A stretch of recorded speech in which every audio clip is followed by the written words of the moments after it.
Watching the barbarous attacks in Israel this weekend, a lot of us are figuring out how to respond. I'm Jewish. I have relatives in Israel. So far, my relatives are safe. A lot of my friends and their families are not safe. I've been absolutely horrified watching some of the response in the U.S., seeing groups like the Black Lives Matter groups celebrating the murder, celebrating with pictures of the paragliders who came in and surrounded and mutilated hundreds of bodies. You know, a lot of these universities 2 or 3 years ago put out statements when it was politically popular to do so, supporting different causes going on here. Now Stanford's saying, actually, we're not going to make comments on social events going on. Hamas is worse than the Nazis. The Nazis tried to cover up the evidence of their crimes, which they knew were heinous crimes. Hamas has been sharing them broadly, showing heads cut off of children, slaughtered, horrible things that you've all heard is what's going on. And we're going to talk today to a man whose niece has been captured by Hamas. The family doesn't know where she is. Just get a sense of what's going on the ground of Israel, what they experienced, what their hope is. I have 4 daughters who are young daughters who are safe here. I feel very lucky to be safe in Texas, in the United States. I feel very lucky to have gun rights and the rights to defend ourselves against the bad guys and to have a strong government, a strong military. Israel also has a strong military, but this was a heinous surprise attack. It's now Israel's job to crush Hamas, to make sure Hamas never exists again. Israel hunted down and destroyed the Nazis. The U.S. hunted down and destroyed ISIS. Hamas will be hunted down and destroyed now and for the coming years. They will have no place they can hide where they are safe from Israel and from its supporters. And it's important to me for everyone to see what's going on, to understand a little bit more what's going on the ground, to hear from someone experiencing this. So thanks for listening. We're here with Elad Levy, who's calling in from Israel. Elad, can you tell your audience first a bit about yourself? Tell our audience, you lived in New York for many years. Where'd you grow up, and where in Israel do you live now? I grew up in Israel, and I moved to New York when I was 26.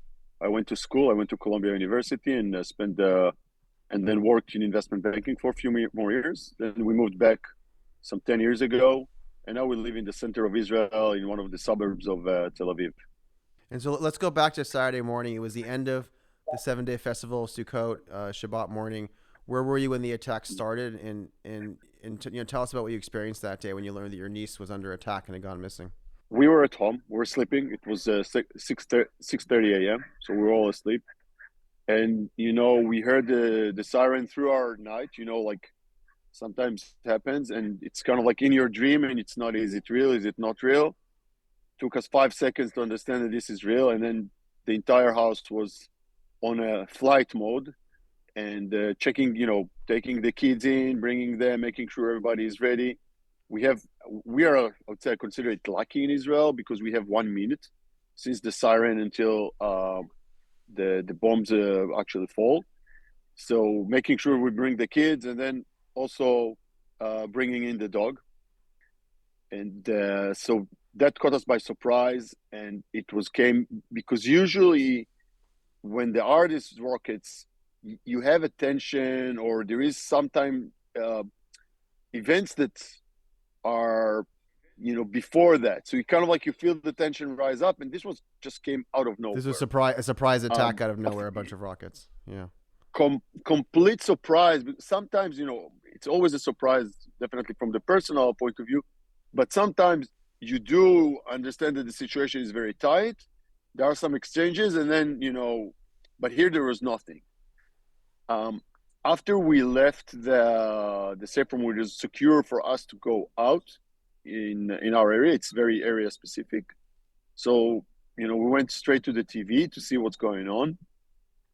And what we've seen, and in Israel, you have these red alerts, kind of like, it's orange.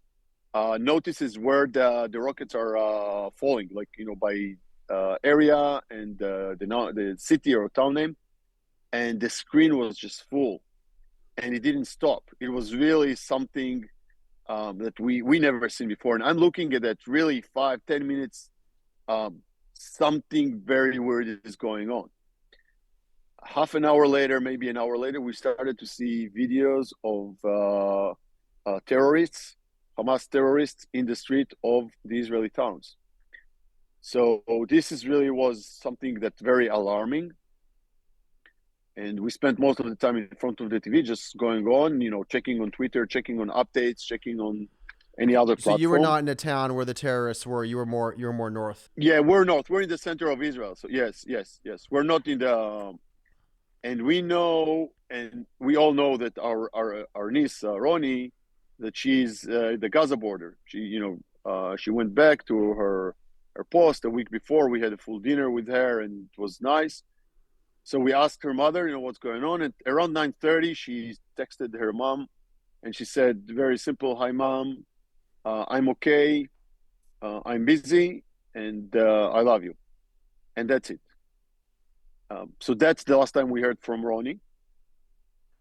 And in Israel, in particular, we started to see and you see it on Twitter because people tweeted from their safe rooms in the kibbutzim and in the villages down in the south, and they said, "I am in the safe room. I hear a lot of noise of weaponry, which it's not fighting, in the kibbutz. We hear them. They're in the kibbutz. They're in my house."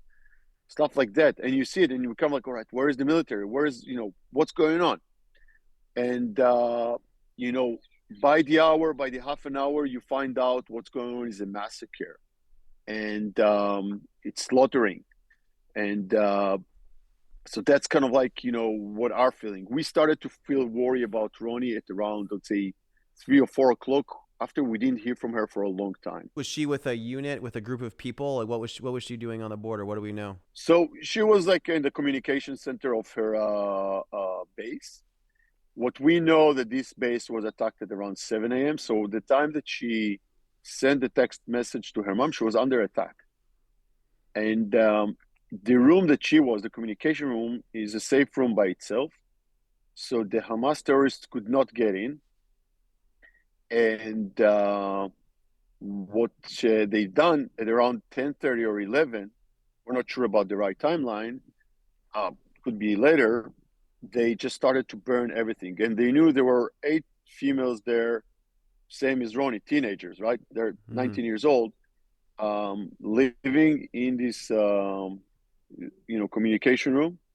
And they just burned it, started to burn them. And then we heard someone who actually escaped. And someone from the family spoke with him, and he said the black smoke started very thick. They couldn't see. They tried to reach everybody to get them out. How did he escape? Did he run out the back door or back window, or how did he get away? He broke. I don't know the exact, but what we heard is that he broke one of the windows from inside, kind of like an emergency or something like that. And he took all the females that he could find to take them before he escaped by himself. So there were like 2 or 3 that are alive. They are well. They got wounded and everything, but we know that there are a few confirmed dead, and there are a few that are missing, like Roni. What have you and her parents been going through since then? We read that no one slept for days trying to locate her. What are you trying to do? Absolutely. So first, they are devastated. They really can't breathe. Can't take air into our lungs. I think that they are, in a way, I would say they take the positives, that they are very mission oriented. So first, it makes the family very, very strong. So on Sunday, they went to all the hospitals in Israel. They also gave DNA samples, which is, I have to tell you, it's really, really, really tough situation to be in. And they started to call everybody they know to start to hear what they know. We're reaching out to all the people in the military, but there's not a lot. What was done there really was a massacre. They burned the whole thing. What they've done to bodies, what they've done to female soldiers, is just it's unbelievable. No words. I've heard they found children's bodies with heads chopped off, things like that. I don't. It's sad, horrible to talk Yes, about, but I think we yes, need to. What have they been yes. finding? Absolutely. They found them in one of the kibbutzim. They found bodies of females after they've been, I don't know, brutally abused. They found bodies. The music festival, for example, what they've done, they came with their pickups and they rounded hundreds of people in a circle. and then just slaughtered them. But it wasn't enough for them.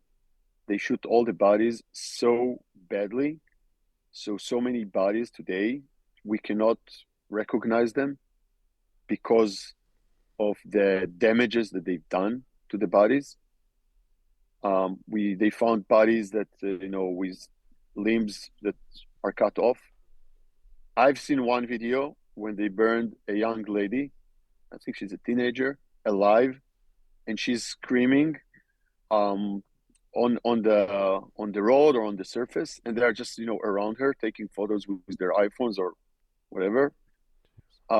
These are the type they burned families in their homes.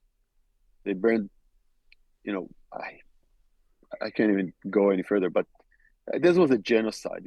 This is just clearly evil. These attacks, Elad, are being called Israel's 9/11. What should Israel's response be to these atrocities, and how should the U.S. and international community respond?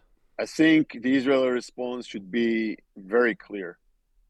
Wipe out Hamas, just like that. Yes. Like the U.S. wiped out the Nazis in 1945, unconditional surrender. Like the U.S. wiped out ISIS, like the U.S. wiped out Al Qaeda. We should wipe out this, terrorist organization. I agree. I was always proud that Israel hunted down all the Nazis to the end of the earth. And, I built a company that contributed to helping wipe out some of the other groups you just mentioned. I agree with you. I want to ask you a little bit about things going on in America because I think it's good for them to hear your view. In America, we have an Orthodox Jewish commentator on the right, Ben Shapiro. He said that only about 1/3 of Democrats and about 1/3 of people who are age 18 to 29 in the U.S. believe that Hamas is deliberately targeting civilians. Literally only 1/3 of them believe that Hamas is deliberately targeting civilians amongst Democrats and people that age. Even the most basic facts are lost on many people. They believe that Israel is just continuously occupying Palestine and restricting the movements, and they just don't understand what just happened here. Why do Americans misunderstand the reality of what Hamas is? How does that make you feel? First, it makes me feel disgust. I got to tell you. It makes me feel that, many people lost their values, their basic values and their, basic judgment. What we've seen on Saturday is very clear. It's, it's 0 and 1. There is it's black and white. I don't know when the U.S. media will come back, and I hope they pictured everything, and I hope they'll air everything.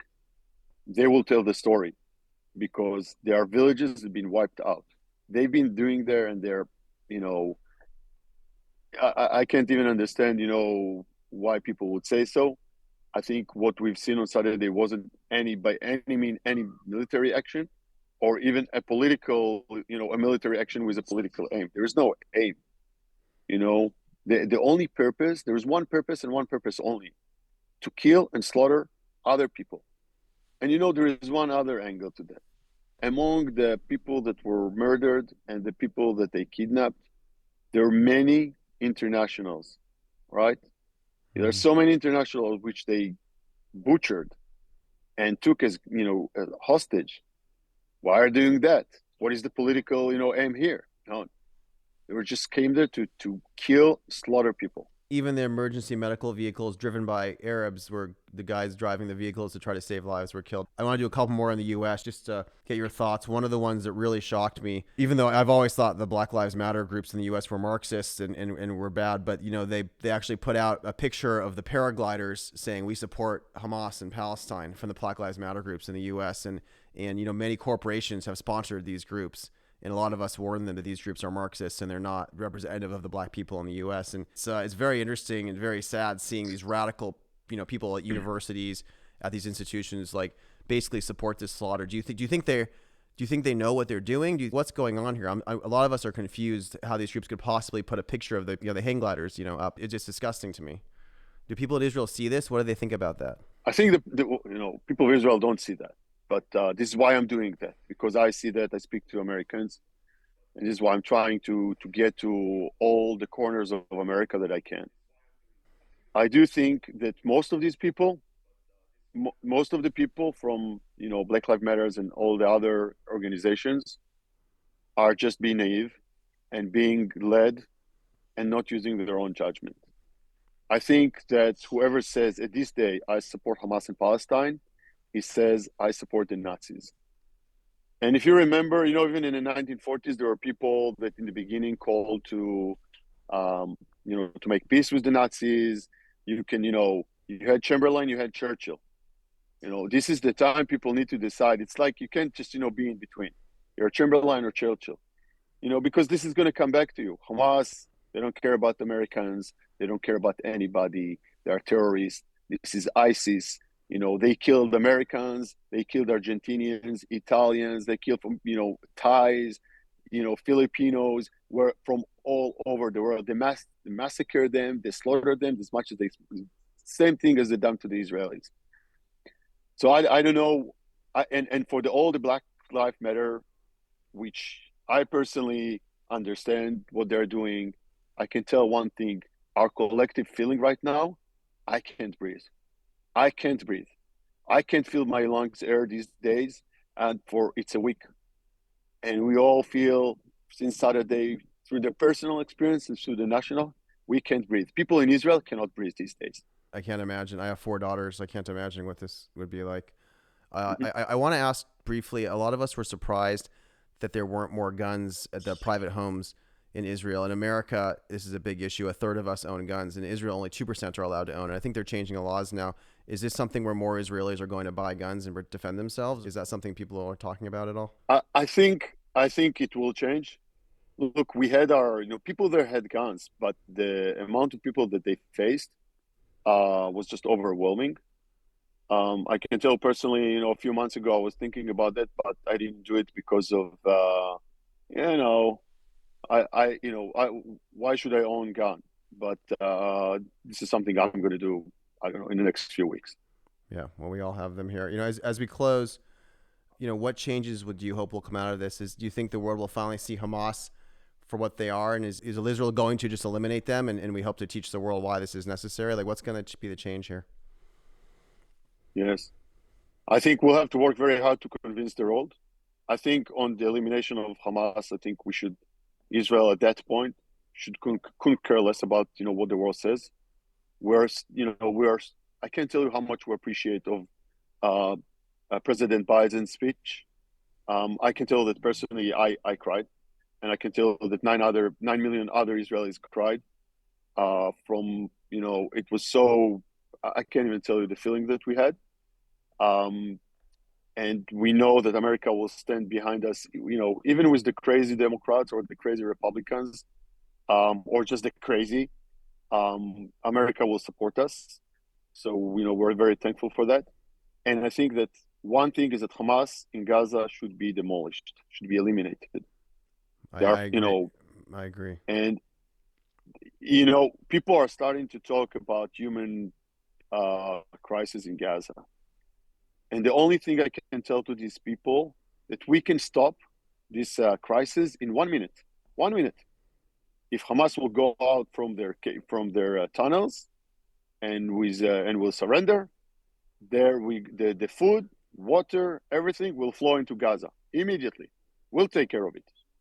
It's their choice. It's not our choice. Finally, Elad, what can our audience do to help? I think what we're asking from all the world, Americans and Europeans and others as well, is support Israel unconditionally, unequivocally this time, today, tomorrow, next week, next month, because it's going to take time. Convince your friends, convince your daughter, convince your uncle, anyone. We need anyone in our camp. We need everybody. This is World War II effort for us. We're a small country. And that's what we ask from all of you, our good friends. I want to end on a note of hope. Can you tell us a little more about Roni, your niece, and who she is and what your hope is? Roni, look, she's a 19-year-old teenager. She loves, let's say, she's a Taylor Swift fan. She's, like everyday teenager, went to parties, a lot of jokes, very funny. She loved, she had a few dogs, which she loved them a lot. Obviously bright future in front of her. And that's who she is. What do we hope for her? Very difficult for me to speak, because when you think about it rationally, very difficult to see good options. Um, Emotionally, hoping that we'll find her. I would say safe. She's not going to be, well, but you know, that's what we hope for. All right. Well, we'll say a prayer for her. Thank you very much for speaking to us, and we're hoping for the best for Israel, and we're supporting you as you do what you need to do. Thank you very much, and we appreciate your time and we appreciate your support.